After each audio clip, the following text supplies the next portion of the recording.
भाजपची केंद्रीय निवडणूक समितीची 6 मार्चला पुन्हा बैठक। अवघ्या 6 दिवसांनी दुसऱ्या बैठकीचं भाजपकडून आयोजन।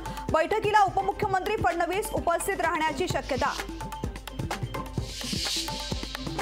भाजप लोकसभा निवडणुकीत 80 विद्यमान खासदारांची तिकीट कापण्याची शक्यता।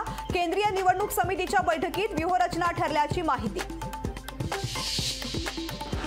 जालना लोकसभेची जागा काँग्रेसकडून ठाकरे गटाकडे जाण्याची शक्यता। ठाकरे गटाकडून माजी आमदार शिवाजीराव चोथे यांचं नाव आघाडीवर।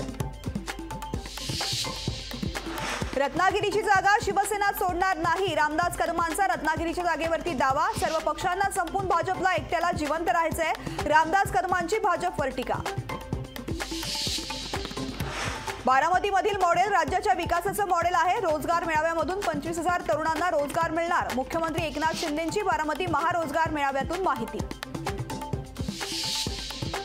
राजकारणात काम करणारे आम्ही कंत्राटी कामगार, दर 5 वर्षांनी आम्हाला कंत्राट रिन्यू करावं लागतं। काम केलं नाही तर जनता घरी बसवते। रोजगार महामेळाव्यातून फडणवीसांची टोलेबाजी। विकास कामांचा बारामतीकरांनाही अभिमान वाटेल। विकासाच्या बाबतीत बारामतीला नंबर 1च तालुका बनवणार। उपमुख्यमंत्री अजित पवार यांनी महारोजगार मेळाव्यामध्ये व्यक्त केला निर्धार। नमो रोजगार मेळावा म्हणजे बेरोजगारांची दिशाभूलच, जितेंद्र आव्हाडांची ट्विट करत महारोजगार मेळाव्यावरती टीका। इलेक्शन कमिशन नाही, मोदी शहा कमिशन झालंय। शिंदे आणि अजित पवार गटाला कमळाबाई ठेवून घेईल, संजय राऊतांची भाजपवर टीका। निवडणूक प्रचारात तो पेनड्राईव्ह दाखवणार, योग्य वेळी पेनड्राईव्ह मध्ये काय आहे ते सांगणार। पवार गटाचे नेते अनिल देशमुखांचा सत्ताधाऱ्यांना इशारा।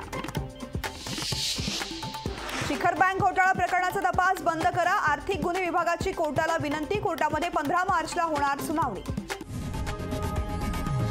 लोकशाही मराठी ऐका, पहा, जागरूक रहा।